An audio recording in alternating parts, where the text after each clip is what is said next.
Veronica Mars is not your parents' teen detective. She's a postmodern Nancy Drew. Veronica speaks to so many people because it's really based in such true emotion for a teenager or for anyone to have. I mean, the idea of following an outcast, which inevitably everyone feels like an outcast in their life, and it's so identifiable, and you so root for that kind of a person. Tensions in Neptune are the highest they've ever been, between the haves and the have-nots, 09ers and non-09ers. And guess who the lightning rod is?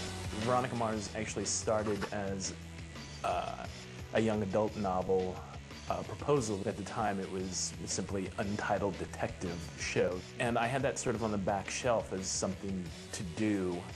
Once I started working in television, I had a real desire to get a teen show on the air. I have excellent references, and I'm available anytime you need. I wanted to give Veronica a very modern feel, you know, so Veronica Mars' case would be a 16-year-old girl coming up to her saying, "My boyfriend took dirty pictures of me. I need you to help me get them back." And how can I help you, sir? I need a favor. Ah, favor, one of our specialties. I need you to bug the confessional at St. Mary's Church. I think my favorite description of the show was the Village Voice called it the first ever combination of Heathers and Chinatown, which I thought was, that's what I want to be. I want to be Heathers meets Chinatown. Dad? You beckoned? If I know the name of a corporation, how do I find out the names of its shareholders? You get the strangest homework in health class. Twin Peaks was a huge influence on the show. I learned a lot of good lessons from Twin Peaks, including, I think, possibly the most important for us, which is eventually solve the case. I feel like you can only tease out a murder mystery so long before the audience is going to lose faith in your ability to complete it. Logan, there's something that you need to know about your dad.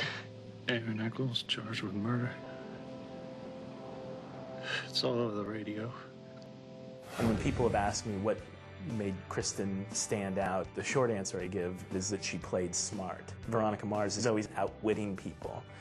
And so I wanted to make sure we had somebody who could play that. I actually think it was pretty easy for me to slip into her to begin with. I think that I was so in awe of what a fantastic character Rob had written. I just envied her in so many ways, and I thought she was interesting and lovely and tough. I'm feeling the calculating stare, but where's the villainous hand-wringing and maniacal laugh? You know, you should be nicer to me.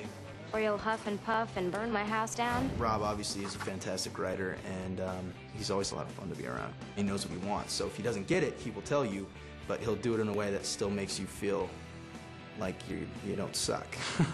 The writing stinks. You kidding? Not funny, not creative. Rob, hello, did you even go to school for that? What? Come on, it's horrible. No, it's really, come on. Don't make Daddy hose you down. You're not real complicated, are you, Dick? Try not to be.